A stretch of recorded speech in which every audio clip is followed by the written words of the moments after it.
सभी भाइयों को मेरी तरफ से प्यार भरा और दिल से नमस्कार। और मैं लेके आ चुका हूँ आपके सामने टॉप और बेहतर क्वेश्चन। मेरे दोस्त आपके सामने आ चुके हैं आज यूपी पुलिस के टॉप क्वेश्चन री एग्ज़ाम की दृष्टि से। मैं एक बात बताना चाहूँगा, अगर पिछले वाले पेपर आपने नहीं देखे हैं तो देख लेना, क्योंकि पिछले पेपर में जब आपको 38 क्वेश्चन जीके के आए थे, उसमें से मैं आपको बता दूँ कि मेरे पढ़ाए हुए क्वेश्चन आए 24। यानी एक शिफ्ट में मिनिमम 24 से 25 क्वेश्चन हर शिफ्ट में देखने को मिले हैं। तो अभी की बार भी देख सकते हो 24-25, या अब की बार टारगेट रहे कम से कम जीके में आप 30 क्वेश्चन क्लियर कर सको हमारी तरफ से। पिछली बार 24-24 क्वेश्चन या 23-23 क्वेश्चन एक शिफ्ट में पूछे गए थे हमारे पढ़े हुए। तो अब की बार 30 क्वेश्चन का टारगेट रहेगा। तो आपको जुड़ना है और लाइक शेयर और ज़रूर कर देना है। वायुमंडल में गैसों का संयोजन क्या है, बताना है। आपका उत्तर यहाँ से क्या रहेगा। तो वायुमंडल की अगर हमें यह बात हुई है तो वहाँ पर मेरे दोस्त होता है हीलियम और हाइड्रोजन। हीलियम और हाइड्रोजन बच्चे, ऑप्शन नंबर ए बिल्कुल सही होगा। ये आपको ध्यान रखना है। क्लास का टाइम है सुबह पहले मॉर्निंग में 7 बजे क्लास आती है, ये ध्यान रख लेना है। और 7:15 पे क्लास खत्म हो जाती है। यानी मात्र 15 मिनट में अगर आप रोजाना एग्जाम तक मेरे साथ जुड़ते हो तो कम से कम मैं बोल रहा हूँ कि बात 30 क्वेश्चन जीके में आप सही करोगे। मैं नहीं कहता हूँ आप 38 में 38 सही करोगे। मेरी बात ध्यान रखना, क्योंकि पिछली बार 24 क्वेश्चन आए हैं सही करवाए, तो अब की बार 30 तो करवा ही सकता हूँ मैं। इनमें से कौन सा देश सार्क का सदस्य नहीं है, यानी सार्क का सदस्य नहीं है, जैसे कि म्यांमार, बांग्लादेश, अफगानिस्तान, नेपाल। तो मेरे देश में बता दूं मेरे दोस्त, सार्क का सदस्य म्यांमार नहीं है। बाकी आपको याद रखना है इसका जो मुख्यालय वो कहाँ है, काठमांडू। कहाँ है, काठमांडू इसका मुख्यालय है। ये आपको ध्यान रखना है। जो किसकी राजधानी है, नेपाल की। अब नेपाल भी इसका सदस्य है, ये ध्यान रखना है किसकी राजधानी हो जाती है, नेपाल की हो जाती है। आगे बढ़ो। राष्ट्रीय मतदाता दिवस कब मनाया जाता है, राष्ट्रीय मतदाता दिवस कब मनाया जाता है, ये मेरे दोस्त आपको बताना है। तो बताएंगे सभी दोस्त कि राष्ट्रीय मतदाता के बारे में अगर आपसे पूछा है तो 25 जनवरी मेरे बच्चे, ऑप्शन नंबर डी बिल्कुल सही रहेगा। आगे बढ़ो अगले क्वेश्चन पर। मानव शरीर में पाचन का अधिकांश भाग किस अंग में संपन्न होता है, ये बताना है कि मानव शरीर में जो पाचन का अधिकांश भाग किस अंग में संपन्न होता है। तो आप क्या कहोगे। तो यार, जहाँ पाचन होता है हमारे शरीर में सर्वाधिक कौन से अंग के अंदर होता है, छोटी आंत के अंदर। यानी बच्चे, ऑप्शन नंबर सी बिल्कुल सही। मेरे मित्र इस क्वेश्चन का उत्तर देंगे। बोस्टन की चाय पार्टी की घटना कब घटी थी, या आखिर यार ये घटना घटी कब थी। बोस्टन की जो चाय पार्टी थी इसकी घटना घटी थी, वो सन आपको बतानी है। तो यहाँ से आप क्या कहोगे मेरे दोस्त कि क्वेश्चन आपका एकदम सही और सटीक हो जाए। तो मैं मेरे मित्र बता दूं मैं आपको, यहाँ से कहोगे 1773, यानी ऑप्शन मेरा डी बिल्कुल सही होगा। 1772 में क्या हुआ था, कोई कमेंट कर सकता है मेरे को। 1772 में आखिर ऐसी क्या चीज़ हुई थी जो इंपॉर्टेंट होता है। तो आप कहोगे कलेक्टर की पद की स्थापना 1772 में हुई थी। आगे चलो। लेजर का आविष्कार किसने किया, लेजर होता है ना लेजर, लेजर का जो आविष्कार है वो किसने किया है, ये चीज़ हमसे पूछी गई है। तो बताएंगे मेरे दोस्त आप सभी का उत्तर क्या रहेगा। लेजर का आविष्कार किसने किया था, बता दो जल्दी से कि लेजर का आविष्कार किसने किया था। तो आप सभी क्या कहोगे, जल्दी बताओ। तो TH नैनन, यानी मेरे बच्चे ऑप्शन नंबर डी आपका बिल्कुल सही है। आगे बढ़ो। नीरज चोपड़ा किस खेल से संबंधित हैं, बताओ नीरज चोपड़ा कौन से खेल से संबंधित थे। क्यों, आपको पता है इन्होंने क्या किया था। इन्होंने 2020 टोक्यो, कहाँ पर हुआ था, टोक्यो ओलंपिक में इन्होंने स्वर्ण पदक जीता था। कौन सा स्वर्ण पदक जीता था, आपको पता है। टोक्यो ओलंपिक 2020 में, जो कि जापान की राजधानी है, किसकी, जापान की। वहां पर इन्होंने स्वर्ण पदक जीता था 2020 के अंदर। उसी समय से ये फेमस हुए हैं। तो बल्ला फेंक नहीं होगा, बाला फेंक होगा, ठीक है। बाला फेंक से ऑप्शन नंबर मेरे बच्चे बी बिल्कुल सही है। आगे बढ़ो अगले क्वेश्चन पर। इसका उत्तर देंगे क्या है। मोती का उत्पादन करने वाले जंतु किस संघ में आते हैं, जो मोती का उत्पादन करते हैं वो जंतु कौन से संघ के अंतर्गत आते हैं, वो चीज़ हमें बतानी है। तो मेरे दोस्त हम यहाँ से क्या कहें, तो आपका उत्तर यहाँ से क्या रहेगा। तो हम क्या कहेंगे, मोलस्का, यानी मोलस्का, यानी मेरे मित्र ऑप्शन नंबर जो बच्चा बी देगा वो यहाँ से बिल्कुल सही है। बढ़ो अगले क्वेश्चन पर। निम्नलिखित में से कौन सी फसल भूमध्य रेखीय फसल नहीं है? यानी इसमें से एक फसल ऐसी है जो भूमध्य रेखीय फसल नहीं होती है। तो बताएंगे मेरे दोस्त, आप सभी का उत्तर क्या रहेगा? भूमध्य रेखीय फसल कौन सी नहीं है? जैसे कि नारियल, रबर, आयल, पाम या केला। तो बच्चा केला जो देगा ऑप्शन नंबर डी वो यहाँ से बिल्कुल सही और सटीक हो जाता है। अगला क्वेश्चन देखो, 500 के नोट पर किसका नामांकन चित्र है? 500 के नोट पर आपको पता है किसका नामांकन चित्र बना हुआ है? आपको 10 से लेकर 500 तक हर नोट पे किसका चित्र है याद होना चाहिए। 200 के पे किसका है, 100 पर किसका है, 50 पे किसका है और 20 पर किसका है, आपको पता होना चाहिए। कंपटीशन एग्जाम कुछ भी पूछ सकता है। तो आप कहोगे लाल किला मेरे मित्र, ऑप्शन नंबर बी यहाँ से बिल्कुल सही रहेगा। आगे बढ़ो, अगला क्वेश्चन, कौन सा विटामिन की जलीय विलयन गुलाबी होती है? कौन सा विटामिन है ये बताना है। Vitamin B12, vitamin B1, vitamin B2, vitamin B6 यानी 6। बताओ आप सभी का उत्तर यहाँ से मेरे दोस्त क्या होने वाला है? तो सभी स्टूडेंट बताएंगे अपना उत्तर, और हो सके तब तक उत्तर सोच समझ के देने की कोशिश करना, क्योंकि मैंने कहा है अब की बार कम से कम जीके में आप 30+ का स्कोर करके आओगे। हमारे साथ जुड़े रहे अब अंतिम दिनों में। तो मैं बता दूं मेरे दोस्त, ऑप्शन नंबर विटामिन B12 यानी जो बच्चा ए देगा वो बिल्कुल सही रहेगा। आगे बढ़ो अगले क्वेश्चन पर।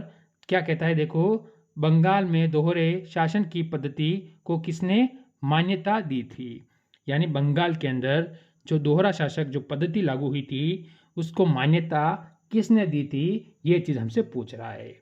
तो बताएंगे मेरे दोस्त, उस चीज़ को मान्यता देने वाले शासक का नाम क्या था? तो आप क्या कहोगे यहाँ से? तो जहाँ से कहो शाह आलम द्वितीय द्वारा दी गई थी। कौन सी संधि के तहत?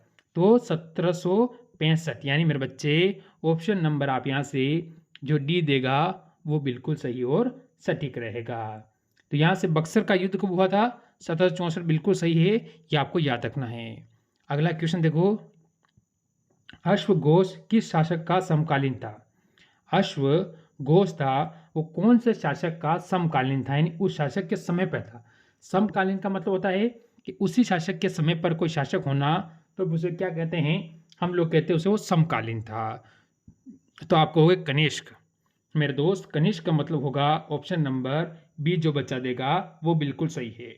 बढ़ो अगले क्वेश्चन पर। मरुस्थलीय पौधों की जड़ें लंबी होती है क्योंकि, बताओ आपका उत्तर क्या रहेगा कि मरुस्थलीय पौधों की जड़ें लंबी होती है क्योंकि, जल्दी बता दो क्यों लंबी होती है?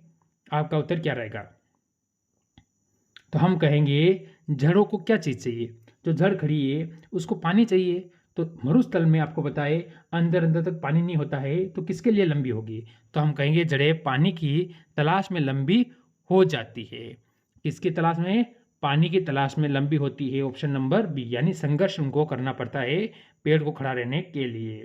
तो आपको भी संघर्ष करना पड़ेगा यूपी पुलिस में सिलेक्शन लेने के लिए कि जीके में हम कम से कम 30+ का स्कोर करके आए। मेरे दोस्त 30+ अगर आप जीके में कर देते हो तो फिर बाकी सब्जेक्ट आपको करना ही करना है। रीजनिंग में कम से कम 45+ आप करके आओगे, देख लेना। उसके बाद आपके पास हिंदी पढ़ी है, मैथ पढ़ी है और बहुत सारी चीज़ें आपके पास है, टेंशन लेने की ज़रूरत नहीं है। अगला क्वेश्चन देखो, शरीर में अतिरिक्त ग्लूकोज यानी शरीर में अतिरिक्त ग्लूकोज यानी अतिरिक्त का मतलब क्या होता है? ज़्यादा। ग्लूकोजन में क्या होता है? परिवर्तित होकर कहाँ भंडारित रहता है, ये बताना है। कहाँ पर जो होता है भंडारित यानी अंदर रहता है। अब आप क्या कहोगे कि आपका उत्तर एकदम सही हो जाए मेरे दोस्त, मेरे मित्र, मेरे स्टूडेंट? आप कहोगे सर यकृत, यानी बच्चे ऑप्शन नंबर डी बिल्कुल सही है। आगे बढ़ो, पौधों में जाइलम किसके लिए जिम्मेदार होता है? पौधों के अंदर जाइलम होता है, वो किसके लिए जिम्मेदार होता है, ये चीज़ आपको बतानी है। तो क्या कहोगे मेरे दोस्त? पानी का परिवहन के लिए, यानी भोजन का परिवहन, अम्लों का परिवहन, ऑक्सीजन का परिवहन, यानी किसके लिए? जाइलम के बारे में पूछ रहा है। तो पानी का परिवहन यानी बच्चे ऑप्शन नंबर ए बिल्कुल यहाँ पर सही और सटीक हो जाएगा।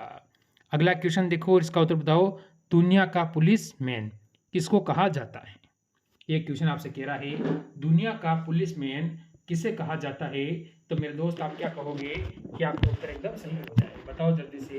इसने कहा है कि दुनिया का पुलिसमैन किसे कहा जाता है, तो हम कहेंगे सुरक्षा परिषद को। जो सुरक्षा करेगा वह उसी तो कहेंगे, तो हम सभी कहेंगे मेरे दोस्त सुरक्षा परिषद को कहा जाता है।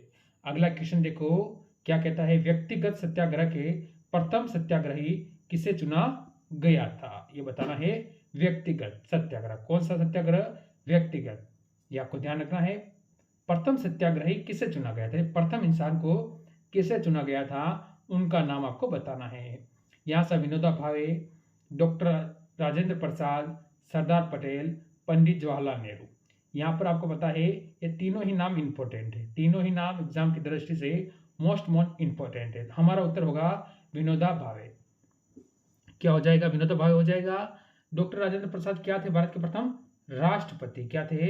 राष्ट्रपति। इसके बाद सरदार पटेल गृह मंत्री। गृह मंत्री आपको ध्यान रखना है क्या थे? गृह मंत्री थे। और नेहरू क्या थे? प्रधानमंत्री। प्रधानमंत्री। ये चीजें आपको याद होनी चाहिए, इंपॉर्टेंट बनती है एग्जाम की दृष्टि से। आगे बढ़ो। जब रक्त में ऑक्सीजन की, देखो रक्त में अपने ऑक्सीजन की जरूरत पड़ती है क्योंकि ऊपर और नीचे जाने के लिए, कमी आती है तो श्वास में की क्या होती है, गति क्या हो जाती है। ये बताओ जब हमारा रक्त यानी हमारे शरीर के अंदर खून में जब ऑक्सीजन की कमी आएगी तो उस समय क्या होगा? सांद्रता में क्या होगी? कमी आ जाती है। सांद्रता जब कम हो जाती है तो श्वास की गति में क्या हो जाएगी? क्या कम हो जाएगी या बढ़ जाएगी? अपरिवर्तित नहीं होती है या पहले घटती है और फिर बढ़ती है? तो परिवर्तित नहीं होती है, ये तो हो नहीं सकता। तो आप क्या कहोगे? सांस बढ़ जाएगी, आपकी सांस फूलने लग जाएगी मेरे दोस्त। ऑप्शन नंबर बी बिल्कुल सही रहेगा।